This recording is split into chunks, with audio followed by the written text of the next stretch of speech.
Ok, bonsoir à tous et à toutes. On va parler aujourd'hui, c'est quelque chose qui est sur la paracha, mais vraiment un passouk, deux psukim qui sont, je veux dire, plus ou moins le résumé ou la dichotomie de la condition humaine, tout ce qui se passe dans le monde qui va expliquer, c'est l'équation qui explique la vie, qui est, ça explique la science, ça explique la psychologie, ça explique la guerre, ça explique la politique. Ça explique tellement de choses que dans ce passouk-là, que c'est vraiment quelque chose d'extraordinaire, qui est la question de la dichotomie et de la relation qui existe entre deux choses. Vraiment le point de relation entre deux éléments. C'est pour ça que je parle de science, ça pourrait expliquer la,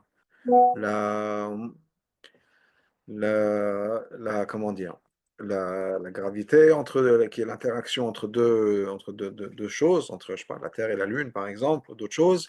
Ça explique la politique, ça explique l'art de la négociation, ça explique plein de choses. Alors, pour parler de la guerre, qui est comment approcher une guerre, comment approcher un siège, il y a des halakhot, il y a des tactiques, des stratégies, et on va voir la réponse dans ces deux psukim-là, qui sont très importantes. C'est lié aussi à notre avodat Hashem, c'est lié à notre identité, et c'est lié aux questions de la vie. J'ai fait, avant de commencer ce shiur, une petite recherche sur ChatGPT, et quelque chose d'intéressant, et je vais vous montrer ça, ce que j'ai trouvé dans le sens où euh, ça nous parle un peu de ce qui se passe dans la vie, des problèmes de la vie. Alors, c'est ChatGPT, c'est pas la Torah, c'est pas les Sfarim, mais c'était juste intéressant par rapport à ça. Et donc, je vous partageais ma question et la réponse que j'ai eue. Alors, la réponse de ma question, c'était quel est le problème existentiel le plus fondamental que les humains rencontrent, que les humains rencontrent? De l'être humain. Je l'écris, je pense, à la base en anglais. J'ai demandé à ChatGPT de le traduire en français pour le cours. Mais c'était ça. Quel est le problème? Et ça m'a donné deux, trois choix. Mais le problème, le fondamental que les humains rencontrent. Alors, voilà la réponse. On a quatre ou cinq points qu'ils ont donnés, six points, et résumé après. On va passer par les 6 points et on va, sans rentrer dans les détails. Mais donc, le problème essentiel le plus fondamental auquel les humains font face, c'est la quête de sens et de but dans la vie. Donner un sens et un but à sa vie. Ce qu'ils nous disent. Et ils vont diviser ça en plusieurs points. Il y a d'autres problèmes qui sont la mortalité et la peur de la mort, l'identité et l'authenticité. Et c'est de ça surtout que je voudrais mettre l'accent. Donc, c'est le point numéro 2. Des questions telles que qui suis-je? Comment vivre de manière authentique? Son explication, l'exploration essentielle de quelqu'un, de Sartre, etc. Donc, encore une fois, pas des sources nécessairement des sources de Torah, mais qui nous parlent de ces conditions humaines, si on peut dire ce que c'est qu'un être humain, des questions qu'on se pose en tant qu'être humain, des problèmes qu'on a en tant qu'être humain. Le problème de connexion et d'isolement. Entre autres, il parle de Camus, de Victor Frankl. Victor Frankl, c'était un juif qui a développé une méthode de traitement psychologique que le rabbi a beaucoup encouragé. C'est différent de Freud, et on va voir aussi dans le point numéro 4, mais le point de connexion est l'isolement, souffrance et résilience, et là on va voir vraiment le point de Viktor Frankl.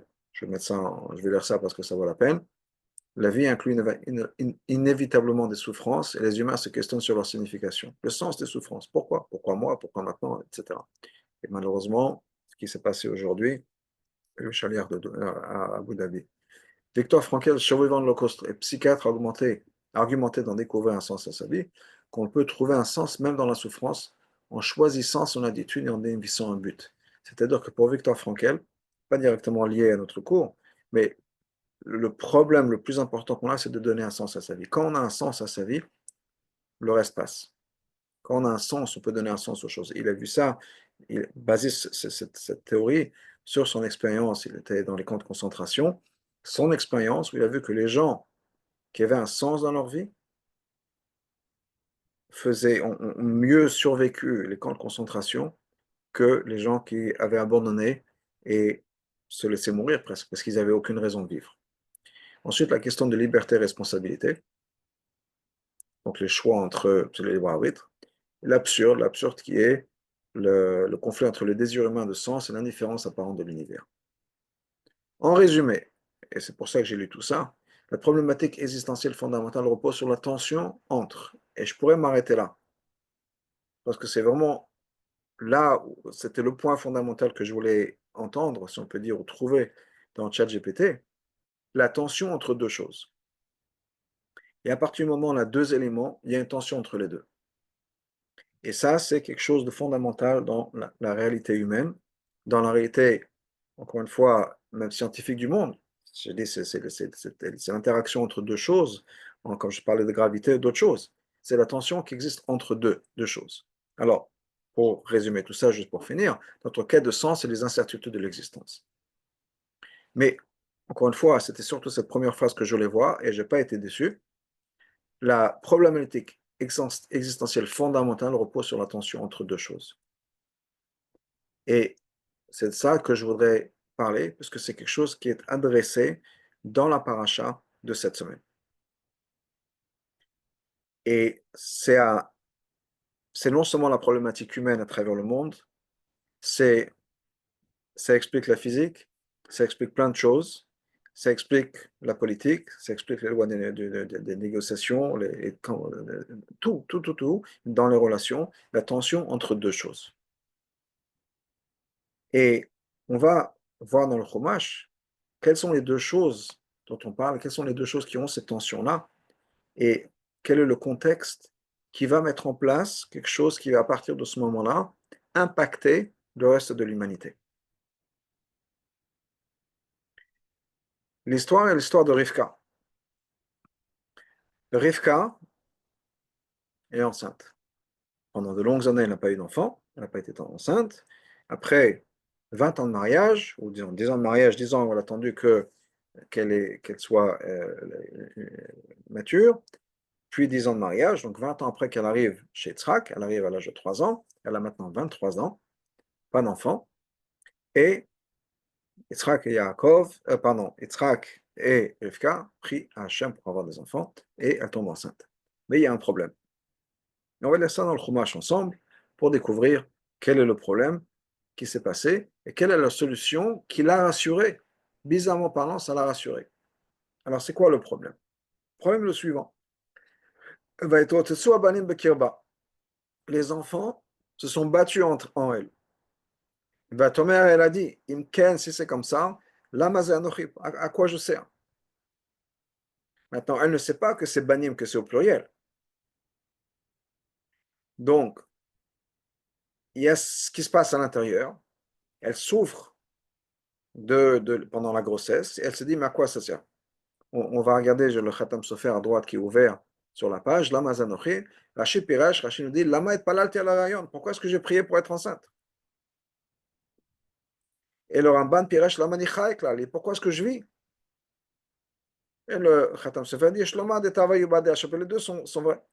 C'est-à-dire, pourquoi est-ce que j'ai prié pour avoir des enfants alors que je souffre tellement de cette grossesse-là? Elle a été demandée à Hachem ce qui se passe. Hachem, il y en a qui disent que c'est, on en a parlé avec Shem, le fils de Noach, le fondateur de la Yeshiva de Shem et de Hever. Il y en a qui disent que c'était Avram, parce qu'Avram était encore en vie. Avram est décédé quand Yaakov a 15 ans. Il y a qui disent que c'est Yitzhak. En tout cas, elle va demander à Hachem. Quelle est la réponse d'Hachem? Une réponse fascinante et qui va être la clé de tellement de choses qu'on va voir.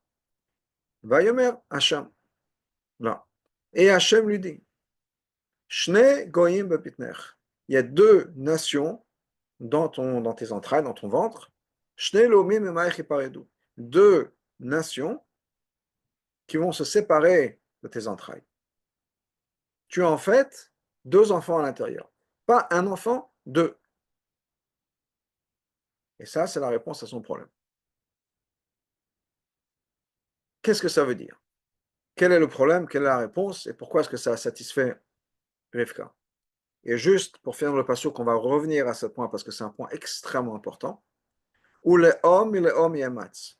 Une nation un peuple d'un autre peuple va recevoir sa force. C'est-à-dire que non seulement il y a une interaction, mais en fait, ils vont se nourrir, si on peut dire, l'un l'autre. Verav Yavot Seir. Et le plus grand, le plus âgé, va servir le plus jeune. Okay? Le plus jeune, c'est Yaakov, le plus âgé, c'est Esav, qui est l'aîné. Il va être au service de Yaakov. Et ça va être au service de Yaakov. Mais revenons au début de ce passouk-là. Ce que Hachem répond à Rivka, par l'intermédiaire de la personne qui a été demandée, encore une fois, que ce soit Hachem, que ce soit Abraham, que ce soit Yitzhak, quelle que soit la personne, ou bien Hachem directement, certains Mefarshim disent que c'est Hachem directement, mais qu'est-ce qui se passe? Rivka a une crainte extraordinaire. On connaît le Midrash. Le Midrash nous dit la chose suivante. Quand Rivka passait devant la yeshiva de Shem et de Hever, tout d'un coup, elle sentait comme si cet enfant allait voulait sortir.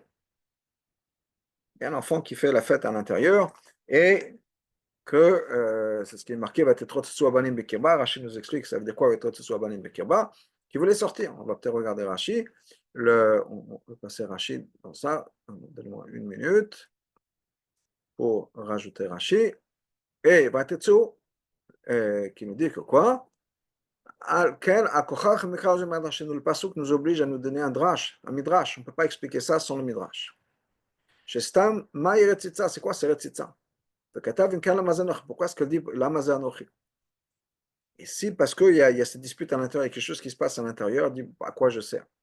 Et est-ce que nos chachamim nous expliquent le drash, parce qu'en dit on ne peut pas dans le pshat de psukim, on ne peut pas arriver à comprendre, on est obligé d'arriver à un midrash. Qu'est-ce que le midrash nous dit? Quand Rivka passait devant les portes de la yeshiva de Shem et d'Ever, Yaakov veut sortir. Maintenant, si elle va passer devant la porte d'un temple idolâtre, et ça me c'est ça qui veut sortir. D'avoir après notre explication, Metrotetzim Zézé se battent à l'intérieur, et pour se battre, pour savoir qui va hériter les deux mondes. Ce monde-là, le monde à venir, etc. Mais qu'est-ce qui se passe ici? Encore une fois, elle ne sait pas qu'il y a deux enfants. Dans sa tête, il y a un seul enfant. Mais là, un problème. Comment est-ce que un seul enfant peut à la fois être tellement excité et tellement enthousiaste et à l'intérieur comme s'il voulait sortir quand on passe devant la yeshiva et quand on va passer devant un temple idolâtre? Il y a un problème. On revient à ce que j'ai dit tout à l'heure. Une des questions les plus fondamentales qu'un être humain se pose, c'est qui suis-je? Et Rivka se pose ça la question sur son enfant. Mais quel enfant va être? Qu'est-ce que ça va être cet enfant-là? Un enfant qui a une double personnalité, qui d'un côté est absolument rempli d'énergie devant la Torah, mais en même temps devant la Vodazah. Et il y a quelque chose qui dit, mais je ne comprends pas. C'est quoi cet enfant? Dans les mots dont on avait mentionné de Rashi ou du Ramban, pourquoi est-ce que j'ai prié d'avoir des enfants? Pourquoi est-ce que je vais avoir ça? Alors que je veux un enfant qui va être, qui va être cette identité. Ou un enfant peut-être au pire qui n'a pas d'identité. Un enfant qui va suivre complètement et qui va être en même temps enthousiaste pour la Torah et pour Hachem et en même temps pour l'idolâtrie. Et ça, c'est quelque chose qui est hors de question. On retrouve ça dans l'Haftarah, dans le Navi de Eliyahu Hanavi. Eliyahu Hanavi, à son époque, une des grandes avodas zarah, c'était le Baal. Et le peuple juif, malheureusement, beaucoup suivaient le culte du Baal, mais en même temps Hachem aussi, les deux à la fois. Et Eliyahu Hanavi va les voir en leur disant, on partagera ça tout à l'heure, combien de temps vous allez passer de l'un à l'autre? Im l'Hachem, si vous êtes fidèle à Hachem, allez vers Hachem. Im la Baal, si vous voulez être fidèle au Baal, à l'Avodah Zarah, allez au Baal. Mais ne pas passer de l'un à l'autre, ne pas être comme ça au milieu, sans décision. Au point où, et le commentaire nous l'explique, c'est mieux d'être complètement dédié au Baal que d'être comme ça, mi-chaud, mi-froid, Hachem, le Baal, parce qu'au moins, on n'a pas si c'est comme ça, on est l'un à l'autre, on n'a pas de conviction, on croit en rien. Alors au moins, si on est dédié à quelque chose, que ce soit le Baal, ben on croit en quelque chose. Mais là, on croit en rien du tout. C'est un concept qu'on retrouve, et peut-être expliqué par une histoire avec le Baal Shem Tov. Et il y a plusieurs histoires qui sont liées. Il y a une histoire avec le Baal Shem Tov, il y a une histoire avec le Admor HaZaken, il y a une histoire avec le Chozeh de Lublin, mais la Nekuda est la même. Toutefois, l'histoire avec le Baal Shem Tov, c'est que le Baal Shem Tov voyageait dans un village, et dans ce village, il y avait beaucoup de Metnagdim. Et les enfants ont pris des pierres et les ont jetées sur la charrette du Baal Shem Tov. Un enfant en particulier, mais d'autres qui ne pensaient pas, qui n'étaient pas impliqués. Le Baal Shem Tov plus tard a dit que cet enfant qui a jeté les pierres, il va devenir un chassid. Et c'est ce qui s'est passé. Il y a une autre histoire avec je pense que l'Admor Zaken, où il a entendu qu'il y avait le Sidour de Chassidim qui a été publié. Il y avait un groupe de jeunes Mitnagdim qui ont vu le nouveau Sidour Chassid, et il y a un de ces gens-là qui l'a jeté par terre. On dit, ah, fait un Sidour de Chassidim. Et il y a un autre qui l'a ramassé, on dit quand même, c'est un Sidour, c'est pas beau, on ne peut pas faire ça. Et l'Admor Zaken aurait dit que la personne qui a jeté le Sidour va devenir un Chassid. Pourquoi? C'est le même point, le même de Koudar dans toutes ces histoires-là. Qui est quoi? Que la personne qui a eu cette force, trop de soi peut-être, mais au moins il y avait une conviction tellement forte qu'il a pris action, il a fait quelque chose. Au moins, il croit en quelque chose. Alors le moment où ça va arriver, le moment venu, où il va transformer sa passion et la dédier à quelque chose de positif, ce sera bien. L'autre, il croit en rien dans son sens, il en a à faire, il a une apathie dans tout, donc il n'y a rien qui va changer. Il va découvrir la chassidoute, il découvre la chassidoute, ça ne va pas le transformer, ça ne va pas le changer. Il a un tempérament dans lequel il ne croit pas vraiment quoi que ce soit, en tout cas il n'est pas enthousiaste, il n'est pas impliqué dans quelque chose de particulier. Donc, oui, chassidoute, pas chassidoute, le Baal Shem Tov, on jette des pierres, on ne jette pas des pierres, un sidour après tout c'est un sidour, sans émotion, sans excitement, sans passion, il va rester comme ça. La personne qui avait une passion, le moment venu, cette passion va diriger dans quelque chose de positif. C'est un peu le même point. Et Rivka à ce point, à cette question-là. Mais qu'est-ce qui se passe avec mon enfant? Qui est cet enfant-là?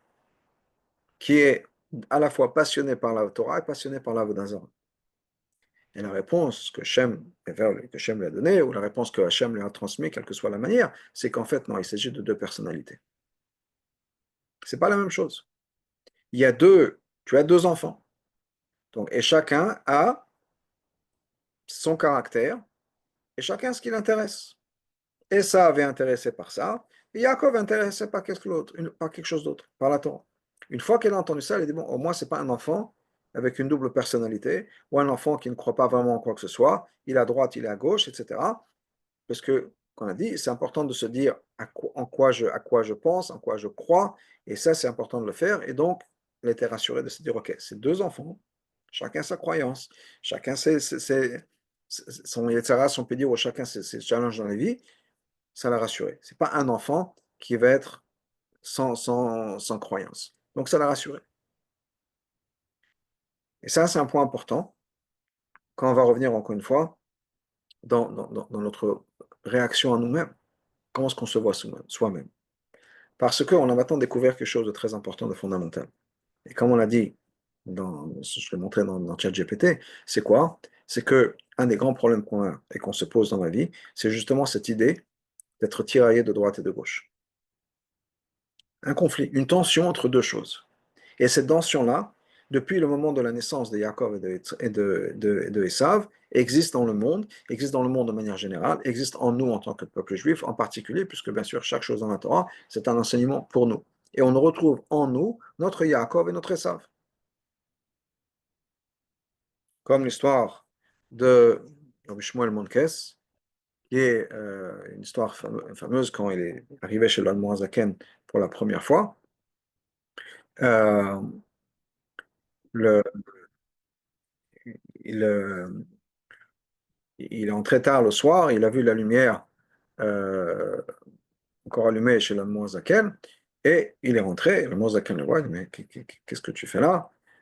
Et il a dit, moi, Rabbi, c'était pas là mon cas, c'était au côté de l'épée là, le côté de l'épée.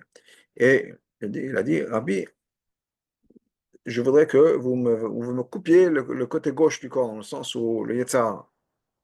Mais qu'est-ce que tu fais là? Attends, il dit, si tu pars pas, j'appelle mon goy. Et ce chassid lui a répondu, Al-Muazaken, mon goy à moi, il est plus fort que votre goy à vous. C'est-à-dire qu'on a entre nous, comme le Psukim nous dit, l'interprétation chassidique du passage qui nous parle, un goy achar bekir becha. Le goy qui est en nous, c'est-à-dire qu'on a aussi en nous notre Esav, qu'on appelle le Yetzara ou le Nefesh Abahamit, et qui est là, qui va nous tirailler. Et on est tiré entre les deux.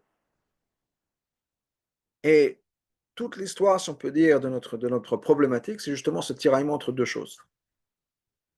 C'est depuis le début de la création. C'est même avant la création. Gvul et Blikvul, et l'ifnei atzimtzum achet atzimtzum, etc., etc. C'est le problème que Chava a avec le Tzadat, elle voit quelque chose qui l'attend, c'est-à-dire qu'il y a quelque chose, d'un côté, il y a ce que Hachem lui a dit, de l'autre côté, il y a ce qu'elle voit, et il y a un conflit entre les deux choses. Et donc, ce conflit entre deux, c'est quelque chose qui maintenant, depuis le Tzadat, a été d'une certaine manière intégré, mais maintenant, on a un nom. Et on parle de quelque chose qui devient depuis la naissance. Je voudrais mentionner quelque chose d'important, et c'est lié aussi à cette conversation, même si c'est un peu une parenthèse, qui est le débat, si on peut dire, entre la nature et l'éducation des enfants. C'est-à-dire, d'où vient le caractère d'un enfant? Est-ce que c'est quelque chose qui est formulé, développé à travers l'enfance d'une personne, ou bien on est né avec? C'est quelque chose avec lequel on est. Euh, j'ai raconté une fois, que j'ai une de mes filles qui avait un projet pour l'école, qui était d'interviewer des personnes. Elle interviewait ma mère et ma tante. Donc la grand-mère de ma fille et la grand-tante de ma fille. Et elle m'a dit plus tard, si je ne savais pas que c'était deux sœurs qui ont grandi dans la même maison, je me serais dit que j'ai interviewé deux personnes complètement différentes, des étrangers, ou étrangères dans ce cas-là. Mais c'était deux sœurs. Pourquoi? Parce que chaque enfant grandit à sa manière dans sa famille. Donc on dit qu'il n'y a pas deux enfants qui ont les mêmes parents, si on peut dire, parce que même si on a les mêmes parents techniquement, mais au bout du compte, les parents ont des âges différents, les enfants sont dans des ordres différents. Donc le premier enfant n'a jamais connu ce que c'était que d'avoir quelqu'un au-dessus de soi. Et c'était la première personne à avoir les parents qui, en de certaines matières, vont expérimenter sur cet enfant, mais ils sont encore jeunes, etc. Donc bon, c'est un ordre différent. Mais c'est aussi l'enfant qui va être le premier à perdre sa place. Parce que dès qu'il y aura un deuxième, il va perdre sa place. Donc, c'était le seul enfant, le premier enfant, c'est l'enfant qui a eu ses parents pour lui ou pour elle uniquement, jamais partagé, et tout d'un coup, il faut partager. Alors que le deuxième enfant est déjà né avec le fait qu'il faut partager ses parents. Et avec le fait qu'il y a quelqu'un, une autre autorité au-dessus de soi. Donc, même si c'est les mêmes parents, etc., il y a des choses qui sont différentes. Le dixième enfant, qui naît quand les parents sont déjà un peu plus âgés, avec plus de maturité, plus d'expérience, c'est notre expérience, etc., etc. Donc, on a chacun sa place dans la famille et les événements, etc., qui vont se passer, c'est complètement différent, ça change beaucoup. Mais de l'autre côté, n'oublions pas ce que la paracha nous dit, c'est qu'il y a déjà une différence à l'intérieur, même avant même la naissance, il y a déjà des caractères différents dans les enfants. Alors bien, et ce caractère, bien sûr, va se mettre en place, et au moment de la naissance, et à partir du moment où le reste, l'éducation qui est reçue. Donc chaque enfant va percevoir les mêmes parents, la même éducation, mais de manière différente. Un des exemples de ça, par exemple, on rentre encore une fois dans quelque chose qui est un peu différent, c'est qu'on parle d'écologie, mais c'est quelque chose qui est important à savoir dans les relations qu'on a surtout dans le couple, même dans le couple et avec nos enfants, et nous en tant qu'enfants avec nos parents, c'est ce qu'on appelle le langage de l'amour. C'est-à-dire, comment est-ce qu'on se sent aimé? Et c'est important pour nos enfants aussi. Alors, il y a des gens qui se sont aimés, qui se sentent aimés par le toucher. On les prend dans les bras, on leur donne des câlins, on leur tient la main. Mais il y a des enfants pour qui ça ne leur dit pas grand-chose, c'est plutôt le temps qu'on va passer avec eux. D'autres, c'est les mots qu'on leur dit. Je crois en toi, bravo, j'ai confiance, tu es super, gentil, mais c'est les mots dont on va se servir. Il y en a 5. Bon, juste pour parler des 5, on en a parlé du toucher, des mots de réconfortants, des mots encourageants. On a parlé du temps, de passer du temps ensemble. Il y a les cadeaux, donner des cadeaux. Et il y a les actes de service, c'est-à-dire faire des choses pour quelqu'un, le fait qu'on fasse quelque chose pour soi, que monsieur va faire je sais pas, au lieu de que tous les soirs c'est madame qui va faire la cuisine, un soir monsieur va faire la cuisine, au lieu que ce soit madame qui va faire les courses, un soir c'est lui qui va le faire. Ce genre de choses, je fais quelque chose. Donc, il y a ces 5 points-là. Maintenant, si un enfant, par exemple, qui va tout, il reçoit des cadeaux, il part en vacances avec les parents, et les parents les encouragent, bravo, bravo pour tout ce que tu fais, etc. Tout ce genre de choses. Oui, il y a une chose qui manque. Il y a une chose qui pourrait manquer.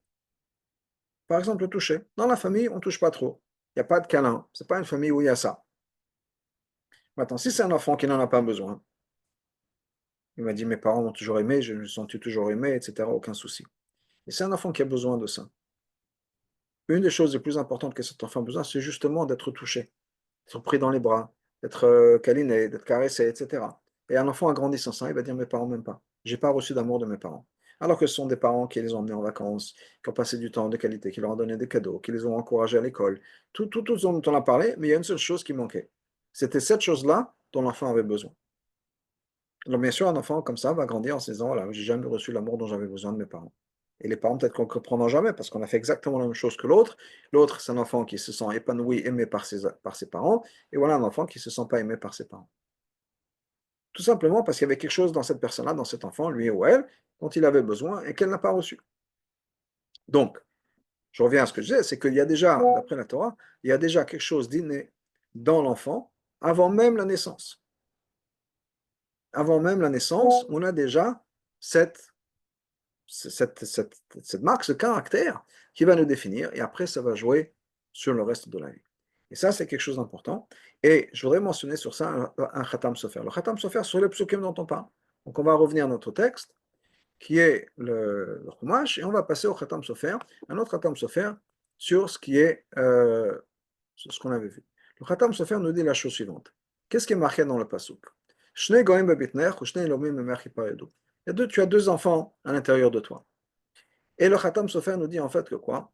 C'est, Chazal nous dit que c'est une référence, bien sûr on sait que c'est une référence à Esav et Yaakov, mais Chazal nous dit que c'est Rabbi Udanassi et Antoninus qui était l'empereur romain, et c'était bien sûr Rabbi Udanassi c'est un grand sadique, et même Antoninus c'était un gars qui était là pour le peuple juif, etc.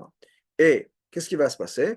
Mais Maher Hiparedo, ils vont se séparer à partir des entrailles, ils vont se séparer. Qu'est-ce que ça veut dire? Alors, on va dire ça.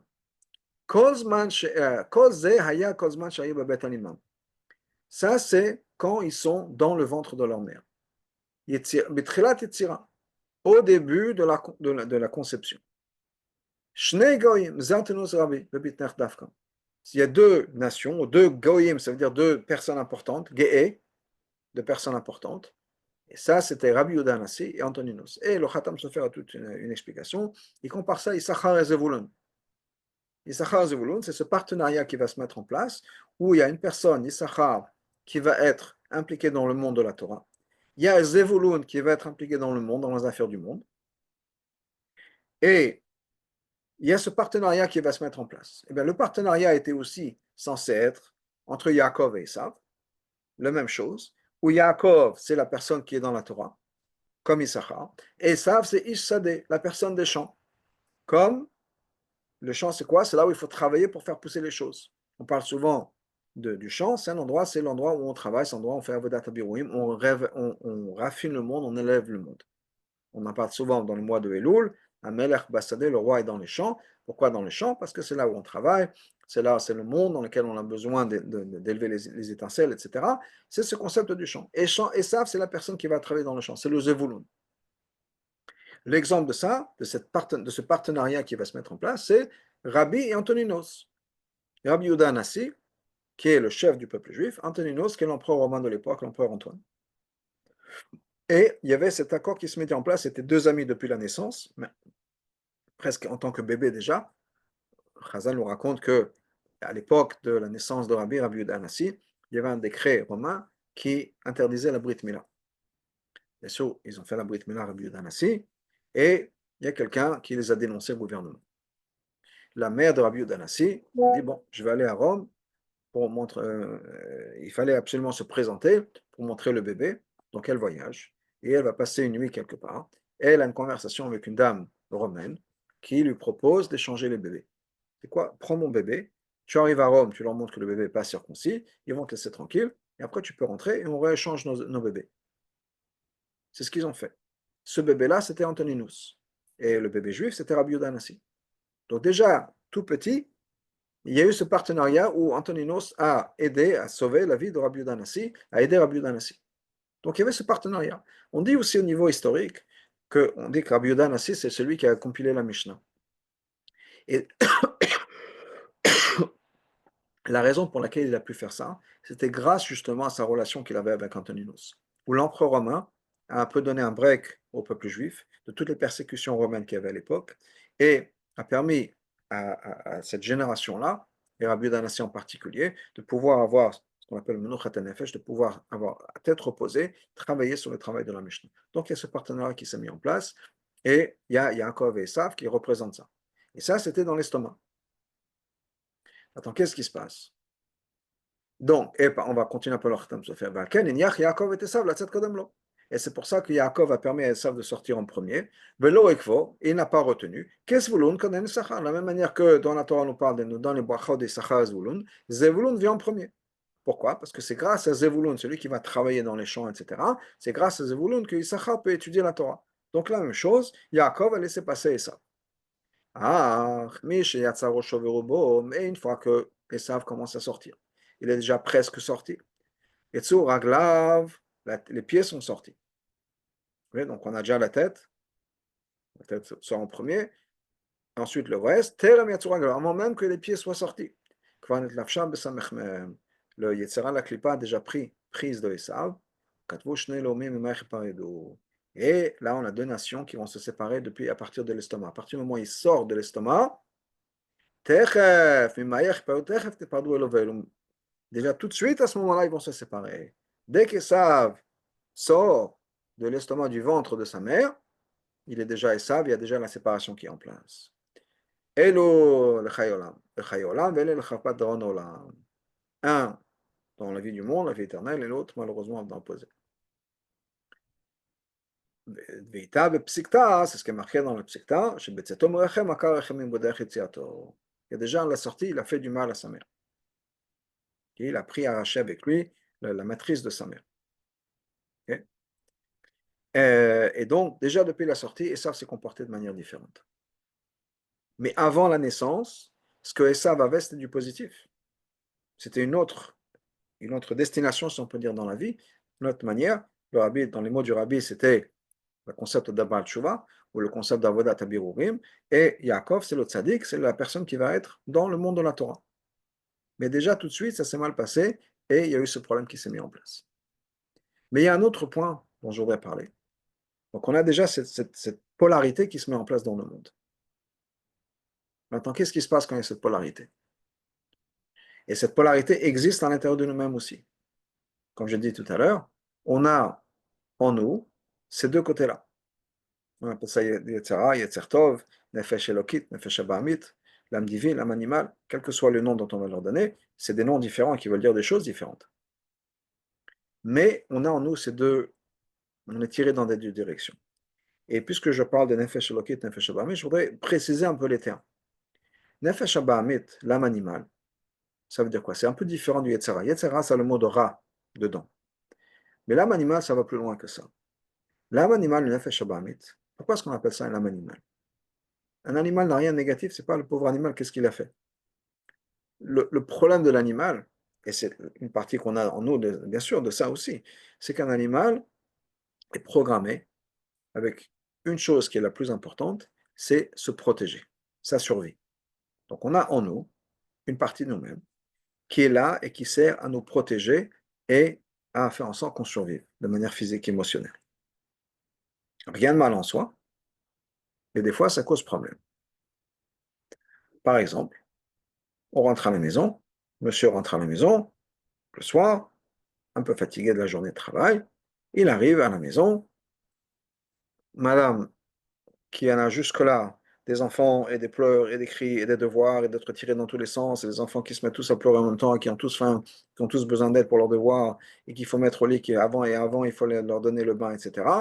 Dès que le monsieur ouvre la porte, elle se met à lui verser tout sur la tête. Et maintenant tu arrives, moi ça j'en ai marre, et je peux plus toute seule, et tu n'es jamais là pour moi. Qu'est-ce qui va se passer? Parce qu'on a un âme animale. L'âme animale dit, attention, tu es en train d'être attaqué. Donc elle dit, monsieur, on t'attaque, qu'est-ce qui se passe? On se défend. C'est notre réflexe, hein, c'est notre instinct animal. On est attaqué, on se défend. C'est l'instinct de survie. Malheureusement, à ce moment-là, ce n'est pas la bonne réponse. À ce moment-là, la bonne réponse, ce n'est pas de se protéger moi, c'est de penser à l'autre. De me rendre vulnérable en disant, oula, elle doit avoir une vie difficile, elle a eu avoir une journée ou une soirée difficile et compliquée. Qu'est-ce que je peux faire pour aider la femme que j'aime tellement? C'est la femme de ma vie, c'est celle que j'aime, c'est la mère de mes enfants. La dernière chose que je voudrais, c'est lui crier dessus. D'ailleurs, si quelqu'un se ose crier sur ma femme, mais jamais, jamais je la laisserai. Alors pourquoi est-ce que moi je ferais une chose pareille? Pourquoi est-ce que c'est moi qui ne permettrais jamais à qui que ce soit de crier sur ma femme? Pourquoi est-ce que moi je me permettrais de lui crier dessus en me défendant? Donc, la bonne réponse, la vraie réponse, qui ne va pas être nécessairement instinctive, peut-être qu'elle est pour certains, bravo pour vous, vous avez de la chance, mais pas pour tous. Souvent, on veut se protéger. Je me sens attaqué, je me protège. C'est une réaction instinctive. On a besoin de prendre un peu contrôle de soi-même en disant non, non, non, non, je ne suis pas en train d'être attaqué et je n'ai pas besoin de me protéger. Au contraire, j'ai besoin d'être là pour ma femme. La situation peut être inversée, bien sûr, je donne juste un exemple. Donc, on a cet instinct de survie. Cet instinct de survie, encore une fois, des fois, prend le dessus sur ce qu'on sait qui doit être important.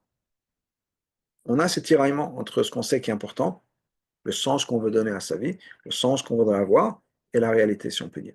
La réalité, c'est que je me sens attaqué, donc mon corps réagit tout de suite. J'ai une réaction automatique, instinctive. Et on a ces tiraillements. Et ces tiraillements se trouvent à plein de niveaux. Parce que ce n'est pas juste à ce niveau-là, ça c'est un niveau basique, si on peut dire. Il y a des questions plus importantes. On n'est pas sûr de ce qu'il faut faire. Quelle est la bonne réponse? Des fois, c'est par rapport à l'éducation de nos enfants, des fois, c'est par rapport au shidduchim, des fois, c'est par rapport à tout un tas de choses. Quand on a nos enfants qui nous embarrassent, là, on voit un enfant qui se comporte pas bien comme à la choule. Il dit, mais tu me fais honte devant tout le monde. Ou à sa femme, ou à son mari. Tu me fais honte devant tout le monde. C'est de quoi tu me fais honte? C'est encore une fois cet instinct qui me dit, protège-toi.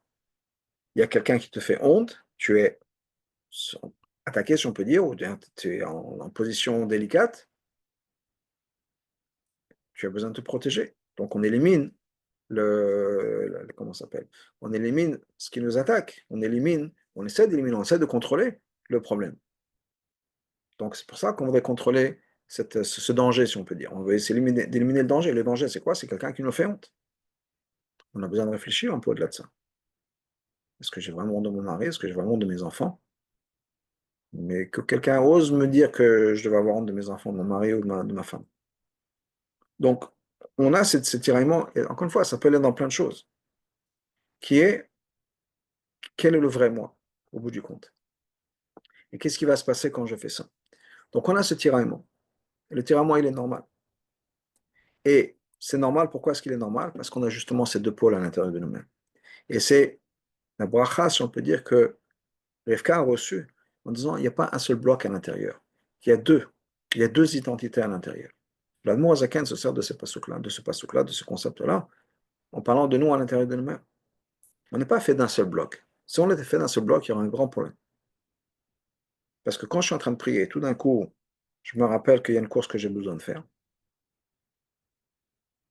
Je ne peux pas en même temps avoir les deux si je suis un seul bloc. Soit je prie, soit je pense à ma course. Mais s'il y a deux personnes en moi, si on peut dire, il y a deux consciences en moi, il peut y avoir une qui prie avec Kavana, et en même temps, il peut y avoir une autre qui pense à la liste des courses. Il n'y a pas de contradiction. Alors bien sûr, après, c'est un choix à faire dans le sens où est-ce que je vais laisser mes pensées aller et partir. Mais le fait que j'ai les deux pensées en même temps, ce n'est pas une contradiction. Il y a une partie de moi-même qui pense à Hachem, il y a une partie de moi-même qui est censée s'occuper de mon bien-être physique et spirituel, émotionnel, etc. Donc, ce côté-là va penser aux courses. Maintenant, après, moi, j'ai besoin de faire le choix. Où est-ce que je me laisse aller? Est-ce que je continue dans la pensée en course ou bien est-ce que je mets les courses de côté et je pense à Hachem, parce que je ne peux pas penser à deux choses à la fois. Mais le fait qu'il y a quelque chose de Shemona Esrei, et tout d'un coup j'ai une idée. Ouais, parce que les meilleures idées nous arrivent souvent au milieu de l'Amida. Où on se rappelle de tout d'un coup on se rappelle de tout au milieu de l'Amida. Ça ne veut pas dire que je ne suis pas une bonne personne. Ça ne veut pas dire que tout d'un coup je ne crois pas en Hachem, ou pas que je ne crois pas en Hachem, mais que ma tefila n'est pas comme il faut. Non, au contraire. Et on a la suite du passage qui nous dit, ou le homme, mais le homme yematz. Une nation va recevoir sa force de l'autre. Ça veut dire quoi? Au contraire, étant donné que je fais vraiment dans ma prière, le Yetzara voit qu'on est dans la prière, il dit, oh là là, je ne vais pas laisser ça. Je ne vais pas laisser ça comme ça. C'est mon travail d'arrêter ça. Parce que si cet individu-là va se mettre à vraiment croire en Hachem, tout d'un coup, moi, je vais être mis de côté. On ne va plus penser à soi-même. Mon job à moi, c'est de faire en sorte qu'on pense toujours à soi, d'être toujours égocentrique, de toujours se mettre au centre de tout ce qu'il y a. Et on va me mettre à la retraite si tout d'un coup cette personne devient un tzaddik ou un tzaddiket et ne pense qu'à Hachem. Donc c'est notre fin. Les tzara se met à se battre. Il n'y a absolument pas. Hors de question. Et donc tout d'un coup, dis attention, rappelle-toi, tu as des courses à faire, rappelle-toi ta belle-mère, ta belle-sœur, rappelle-toi les courses, rappelle-toi le Shabbat, rappelle-toi ci, rappelle-toi ça, les rendez-vous que tu as besoin de faire. C'est un rappel alors du Yetzirah qui vient pourquoi? De Nefesh Bamid, parce que justement on est en train de faire du bon travail de l'autre côté. Les forces du mal se révèlent quand les forces du bien font la bonne chose. Malheureusement, aujourd'hui, je pense qu'on est tous sous le coup de cette nouvelle horrible, de ce qui s'est passé avec le Shaliach à Abu Dhabi. Hachem est condamné, Hachem revanche son sang, et que tellement d'obscurité, etc. Les forces du mal qui s'attaquent, les forces du mal qui s'attaquent au peuple juif, les forces du mal qui s'attaquent aux shluchim du Rabbi à travers le monde. On est à l'anniversaire de Rosh Chodesh Kislev, bien sûr c'est une bonne date aussi, mais du Kinus Shluchim, aussi c'est la date de ce qui s'est passé à Mumbai. Et pourquoi est-ce que les forces du monde se révèlent, les forces du mal se révèlent et se réveillent? Parce que les forces de l'Akdoucha sont tellement puissantes que tout d'un coup, le mal se dit hey, ouais, 30 secondes, et ne m'oubliez pas, j'ai encore mon rôle à jouer, etc. Parce que dès que Mashiach arrive, c'est fini. Donc les forces de la Klippa, les forces du mal se révèlent et se disent non, non, non, on va se battre jusqu'au bout. Et on revient à un point encore important, qui est étant donné que c'est comme ça que ça se passe. Le homme et le homme yamas, que quand le bien devient fort, il y a le mal qui va se révéler et se réveiller. Il faut prendre ça en considération. Ça veut dire deux choses. Ça veut dire, premièrement, quand le mal se révèle, et se réveille, pardon, ce que j'essaie de dire plutôt se réveille, ne pas se dire, ah là là, ça y est, c'est fini, dans quelle direction on va, c'est fini, au moins on pensait qu'on s'approche de Mashiach, qu'on s'approche de la Géoula, voilà ce qui se passe, c'est un pas en arrière. Ça n'a rien à voir. Au contraire, on avance vers la Géoula, on avance vers Mashiach. Le fait que les forces du mal se réveillent, c'est une preuve qu'on fait notre travail comme il faut. C'est une preuve que les shluchim font notre travail comme il faut. L'Avdil, il y a la semaine dernière ou il y a 2 semaines, la, il y a quelqu'un qui était un objecteur de conscience russe, qui est décédé, qui est mort dans les camps, dans le goulag russe, etc. Et il avait dit avant, il est reparti, il était à l'extérieur de Russie, il est reparti en Russie, sachant très bien qu'on allait le tuer. Et c'est ce qui s'est passé. Il a été arrêté et envoyé dans un hôpital psychiatrique, etc. Bon, il s'en est jamais sorti. Et il a dit, si ils veulent nous tuer, c'est qu'ils ont peur de nous. Et c'est qu'on a du pouvoir. Et cette phrase-là, c'est une phrase qui est importante, dans le sens, c'est exactement ce qui est en train de se passer. C'est que le peuple juif, la Kedusha, la Torah, Shtuchim dans le monde, ont un pouvoir tellement fort que les forces du mal se disent on ne peut pas laisser les choses comme ça. Donc ça, c'est au niveau global. À l'intérieur de nous-mêmes, c'est aussi la même chose. Alors, c'est quoi la solution? Je parlais au début que dans les négociations, dans la guerre, il y a une halakha très importante, qui est, quand on fait un siège autour d'une ville, le siège ne doit être que sur 3 côtés, pas 4. Donc on ne peut pas encercler la ville à 100%. Il faut laisser un espace où les gens, si les gens veulent se sauver, qu'ils puissent se sauver. Pourquoi? Quelle est la logique derrière? Parce que, Rambam nous dit entre autres dans ça, dans Ilchot Malachim, c'est que si les gens à l'intérieur de la ville se sentent complètement bloqués, ils vont se battre jusqu'à la fin. C'est ça, que de toute façon ils sont perdus, ça ne sert à rien, ils vont se battre jusqu'à la fin. Mais s'ils ont une portée de secours, en disant, bon, au moins on pourra partir. Au cas où, on peut toujours se sauver. Peut-être qu'ils ne vont pas se battre.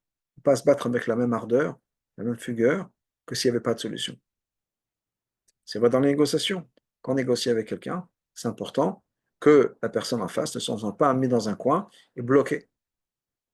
Parce que c'est la même manière de faire en sorte qu'ils vont se sentir, encore une fois, bloqués, frustrés. Ils vont dire non, de toute façon, moi, ça ne sert à rien. Donc il faut leur donner, si on peut dire, une porte de sortie. La même chose par rapport à nous dans notre travail d'attachement. Des fois, il faut respecter notre nefesh habamet. C'est de quoi respecter notre nefesh habamet? C'est comprendre qu'on n'est pas des tzadikim.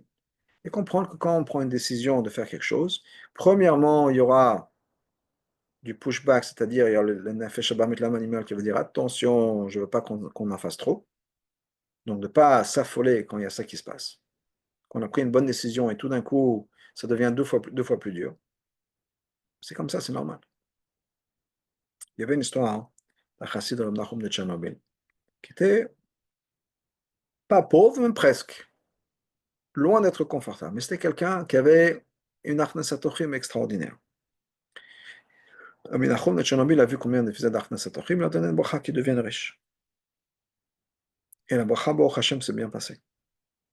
Malheureusement, plus cette personne est devenue riche, moins il avait d'invités, moins il donnait de tzedaka, moins il donnait de charité.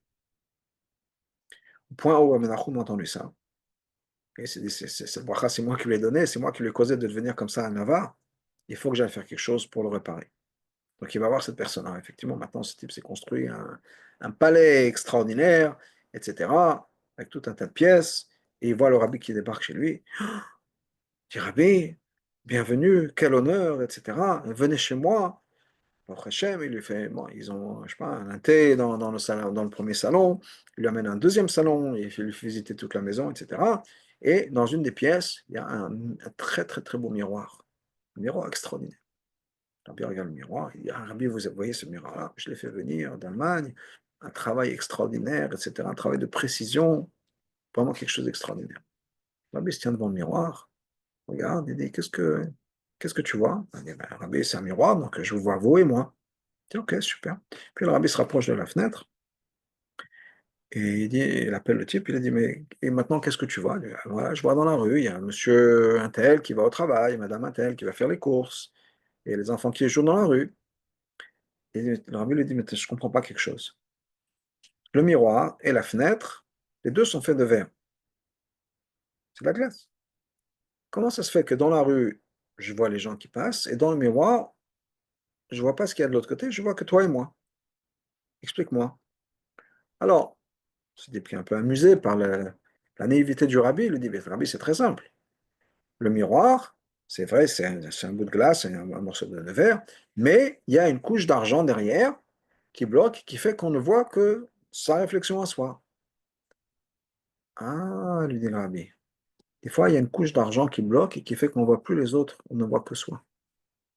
Alors, bien sûr, ce racine n'était pas bête, il a tout de suite compris ce qui se passait. C'est qu'il a eu sa couche d'argent à lui qui l'a empêché de voir les autres. Quand il n'avait pas cette couche d'argent, il voyait toujours les autres, il était très généreux, très hospitalier, et tout d'un coup, il y a cette couche d'argent, on ne voit que soi. Et il se prend par la tête, il dit, Rabbi, oh là là, Rabbi, aidez-moi, et je ne comprends pas ce qui se passe.